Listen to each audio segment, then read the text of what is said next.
एक गांव में एक बहुत गरीब किसान रहता था। वो किसी तरह अपने परिवार का गुजारा करता था। उसके घर के आंगन में एक छोटा सा बगीचा था।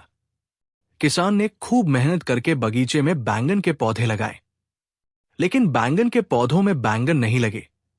बस एक पौधे में एक ही बैंगन लगा। किसान ने अपनी पत्नी से कहा, भाग्यवान, इसमें तो एक ही बैंगन लगा है। अब बाजार में क्या बेचेंगे? इसे अपने ही घर में रख लेते हैं। देखते ही देखते वो बैंगन कद्दू जितना बड़ा हो गया। एक दिन किसान उसे तोड़कर अपनी पत्नी को दे आया और कहा, आज तुम इसकी सब्जी बना लो, मैं खेत से आता हूं, फिर हम दोनों साथ बैठकर खाना खाएंगे। किसान की पत्नी जैसे ही बैंगन काटने लगी, पता नहीं कहां से एक आवाज आई, धीरे धीरे काटो, धीरे धीरे। ये सुनकर वो डर गई और इधर उधर देखने लगी, पर उसे कोई नहीं दिखा। वो फिर बैंगन को काटने लगी। दोबारा वही आवाज आई, धीरे धीरे काटो, धीरे धीरे। किसान की पत्नी ने ध्यान से सुना तो उसे लगा कि ये आवाज उस बैंगन में से आ रही है। उसका दिल कांप गया। उसने बैंगन को फेंक दिया और घर से बाहर निकल गई। वो भागते भागते अपने पति के पास खेत पहुंच गई। किसान ने पूछा, अरे भाग्यवान, ऐसे कहां भागी हुई चली आ रही हो? उसकी पत्नी ने सारी कहानी अपने पति को बताई। किसान को बहुत हैरानी हुई। उसने कहा, तुम्हें कोई भ्रम हुआ होगा। ऐसा कैसे हो सकता है कि बैंगन में से आवाज आ रही हो? किसान की पत्नी ने कहा, आप खुद चलकर देख लीजिए, वो आवाज उसी बैंगन में से आ रही है। किसान और उसकी पत्नी घर आए।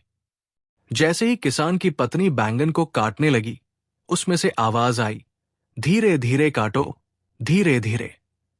किसान भी हैरान हो गया और उसने अपनी पत्नी से कहा, अब इस बैंगन को धीरे धीरे ही काटो। किसान की पत्नी ने उस बैंगन को बहुत प्यार से काटा तो उसमें से एक लड़की निकली। दोनों ये देखकर बहुत हैरान हो गए। किसान की पत्नी खुश होकर बोली, हमारे पास कोई बेटी नहीं थी, हम इसे अपने पास रख लेते हैं। तब किसान ने कहा, हम अपना ही पेट नहीं पाल सकते तो इसे क्या खिलाएंगे?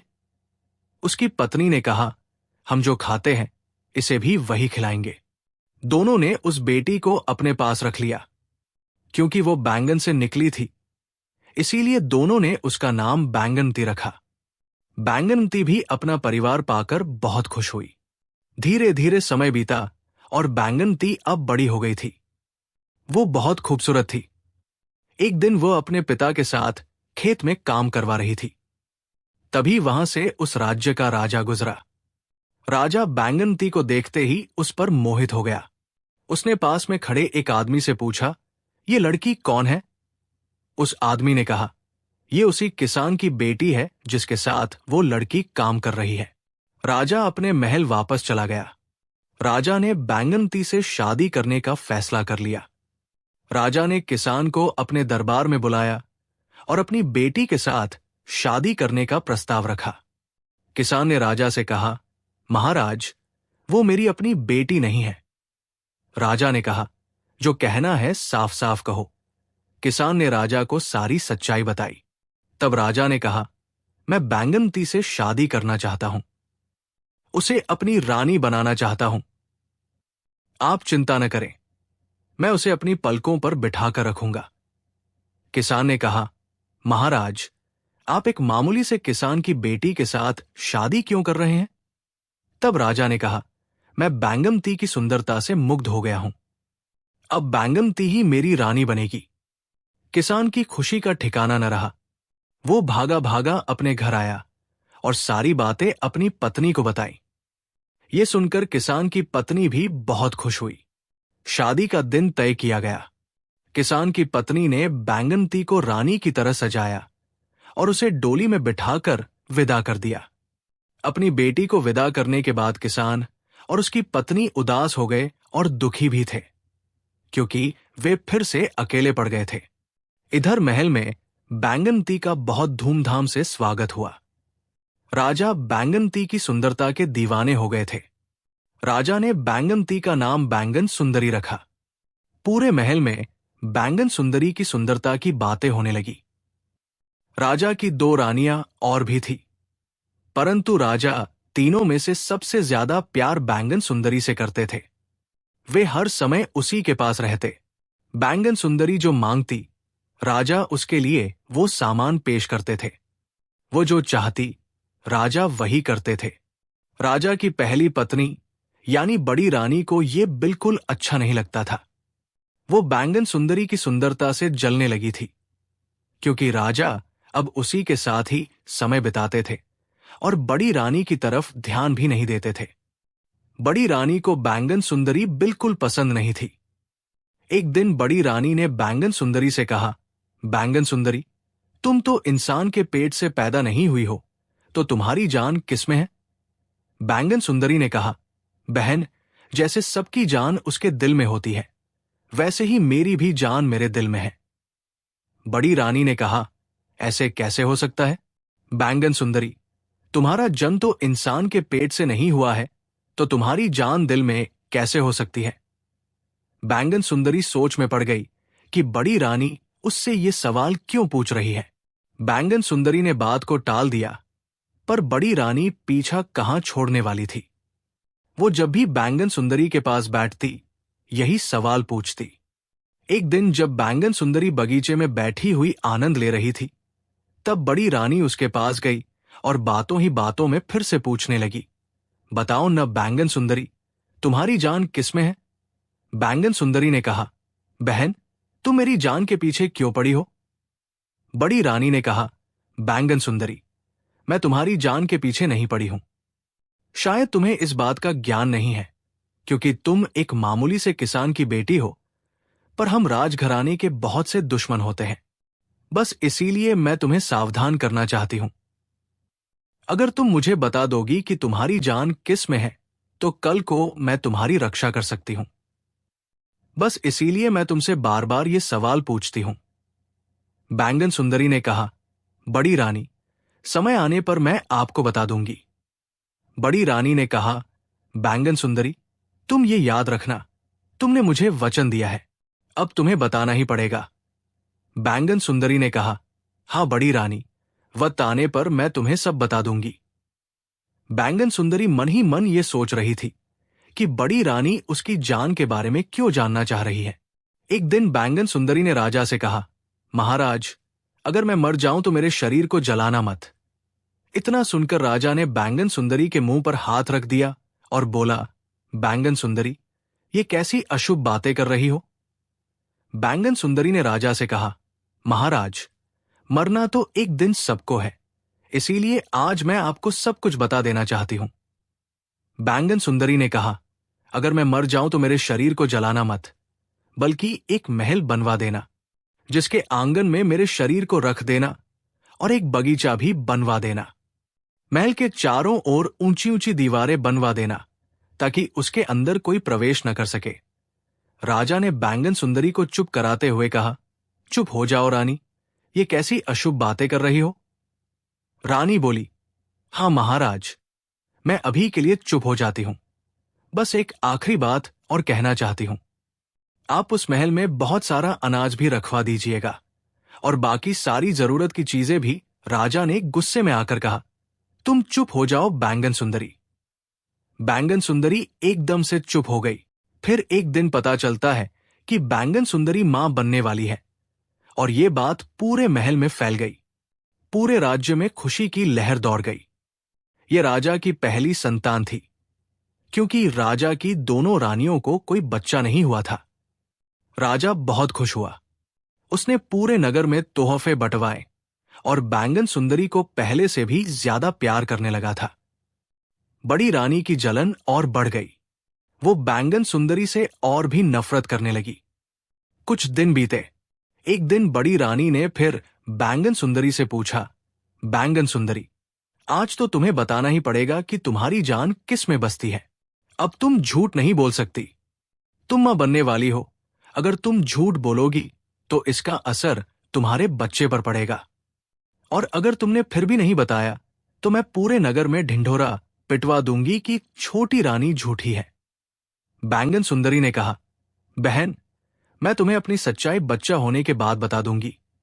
पर बड़ी रानी कहां मानने वाली थी।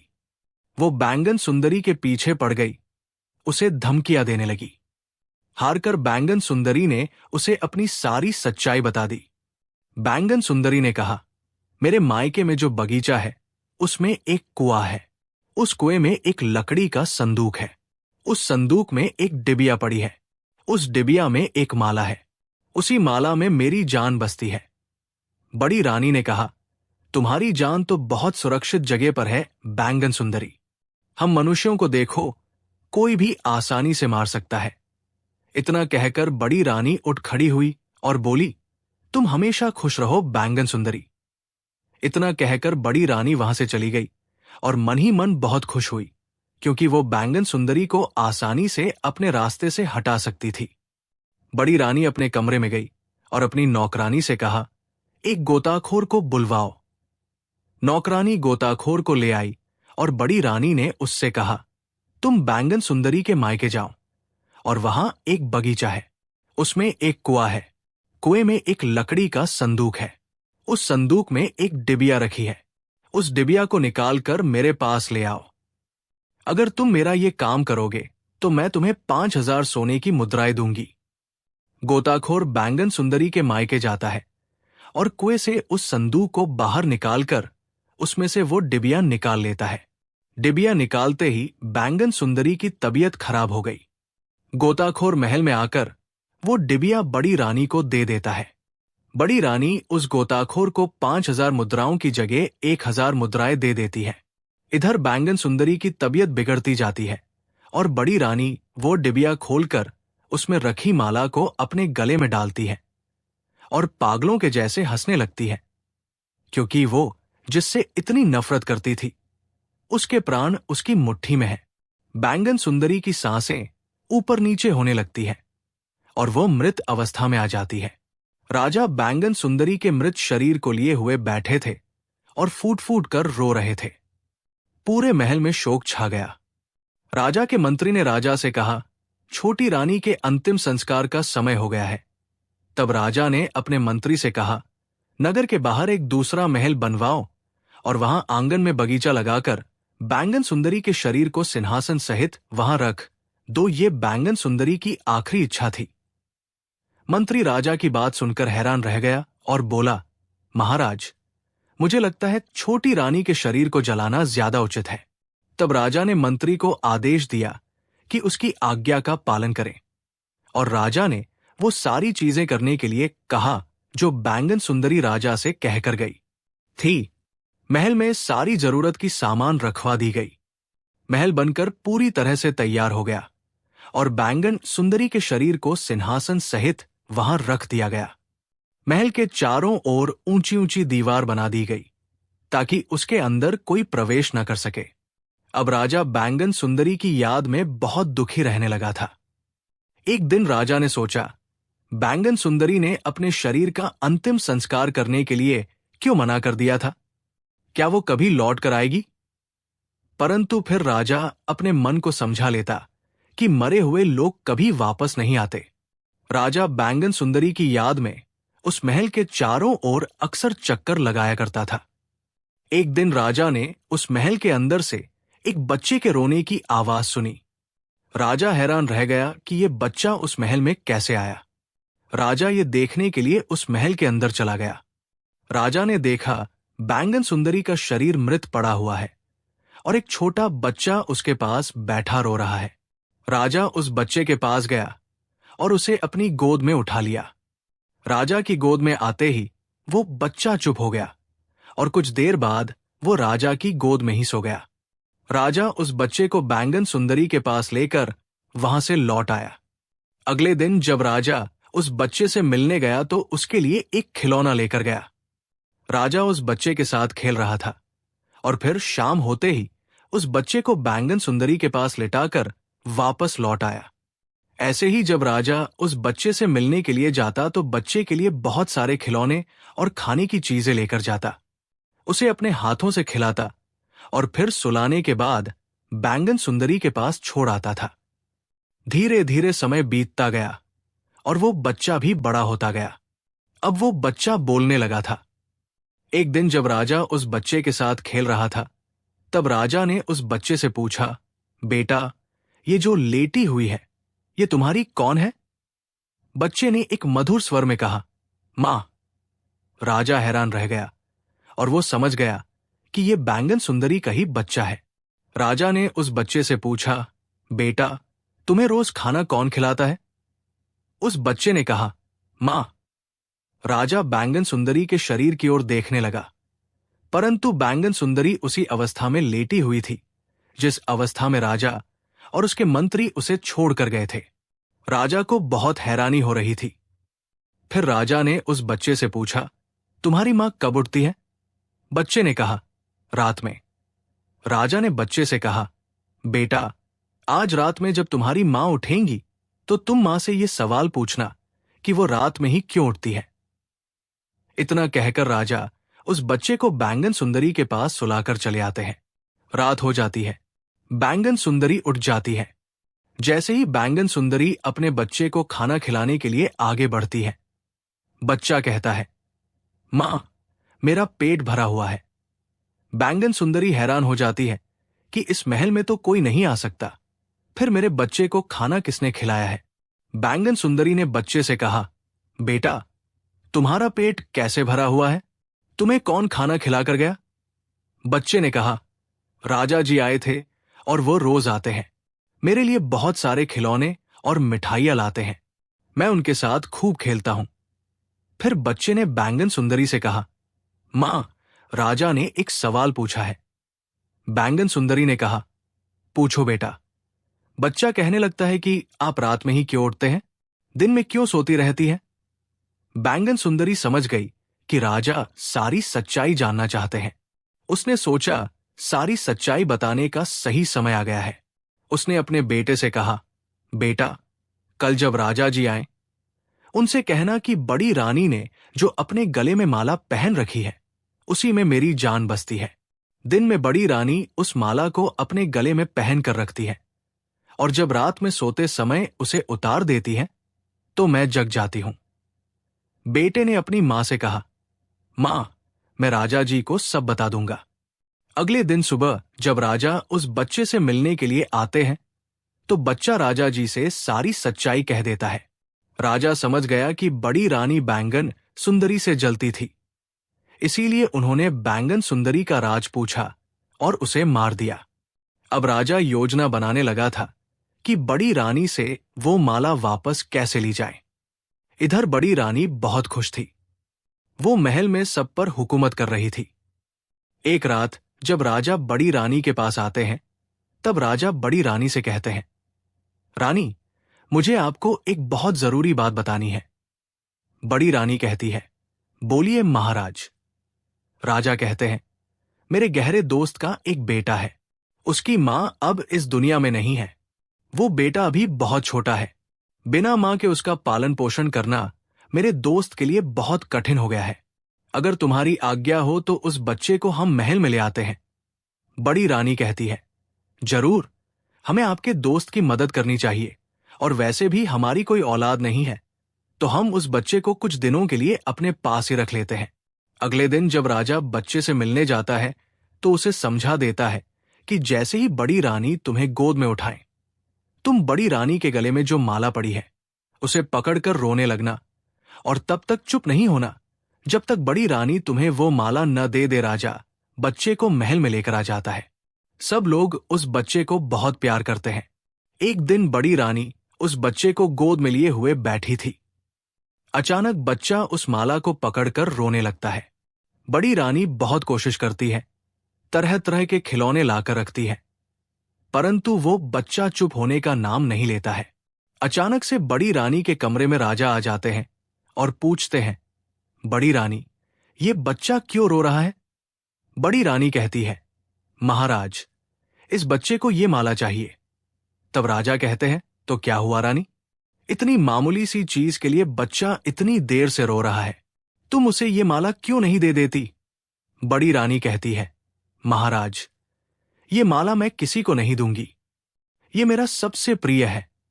राजा कहते हैं, बड़ी रानी, मैं तुम्हारे लिए इससे भी महंगे और अच्छे गहने ला दूंगा, तुम ये माला इस बच्चे को दे दो। बड़ी रानी कहती है, हरगिज नहीं महाराज, मैं ये माला किसी को न दूंगी। राजा कहते हैं, बड़ी रानी, मैं इसी के जैसी माला तुम्हें लाकर दे दूंगा। ये माला इस बच्चे को दे दो। देखो, ये बच्चा चुप होने का नाम नहीं ले रहा है। अगर इसे कुछ हो गया तो हम अपने दोस्त को क्या जवाब देंगे? बड़ी रानी को उस बच्चे पर दया आ गई और उसने राजा से कहा, जैसे ही इस माला से बच्चे का मन भर जाएगा, ये माला मैं ले लूंगी। राजा ने कहा, जैसा आपको ठीक लगे। बड़ी रानी वो माला उतारकर उस बच्चे को दे देती है। बच्चा खेलते खेलते बड़ी रानी के कमरे से बाहर आ जाता है। राजा उस माला को उस बच्चे से ले लेते हैं और जाकर बैंगन सुंदरी के गले में डाल देते हैं। जैसे ही राजा बैंगन सुंदरी के गले में वह माला डालते हैं, बैंगन सुंदरी उठ बैठती है। राजा बैंगन सुंदरी से पूछते हैं, तुम्हारे साथ क्या हुआ था? बैंगन सुंदरी सारी बातें राजा को बता देती है और ये भी बताती है कि ये बच्चा और कोई नहीं, ये राजा का बच्चा है। राजा बैंगन सुंदरी से कहता है, बड़ी रानी को उसके किए की सजा जरूर मिलेगी। और बैंगन सुंदरी से कहते हैं, तुम कुछ दिनों के लिए इसी महल में रहो, मैं तुम्हें सही समय आने पर यहां से ले जाऊंगा। जब राजा महल में वापस लौट रहे होते हैं तो बड़ी रानी राजा को वापस आते हुए देख लेती है और कहती है, महाराज, आप इतनी देर तक कहां थे? राजा ने कहा, मैं मंत्रियों के साथ कुछ सलाह मशवरा कर रहा था। राजा बड़ी रानी से कहता है, रानी, हमारे दुश्मन हम पर हमला करने वाले हैं और तुम्हारी जान को खतरा है। इसीलिए हमने योजना बनाई है कि कुछ दिनों के लिए तुम्हें सबसे छुपा कर रखें। रानी सारी बातें सुनकर राजा से कहने लगती है, हाँ महाराज, आप मुझे छुपा दीजिए, क्योंकि मुझे अपनी जान बहुत प्यारी है। राजा मंत्रियों से कहकर एक तहखाना बनवाता है और उसमें बड़ी रानी को रख देता है। सारी जरूरत की सामान भी उसके साथ उस तहखाने में रखवा दी जाती है। राजा बड़ी रानी को सारी सच्चाई बताता है और कहता है, तुमने बैंगन सुंदरी के साथ जो किया, ये उसकी सजा है। बड़ी रानी को अपनी गलती पर पछतावा होता है। इधर राजा बैंगन सुंदरी को महल ले आते हैं और उसे महारानी की उपाधि दी जाती है। महल में फिर से पहले के जैसे खुशियां ही खुशियां थी। धीरे धीरे समय बीत गया। राजा का बेटा बड़ा हो गया। राजा ने उसका राज तिलक करवाया और उसे राजा बना दिया। बैंगन सुंदरी और राजा बहुत खुश रहते थे, क्योंकि उनके राज्य में चारों तरफ खुशहाली ही खुशहाली थी। कहते हैं, बुरा करने वाले के साथ हमेशा बुरा होता है।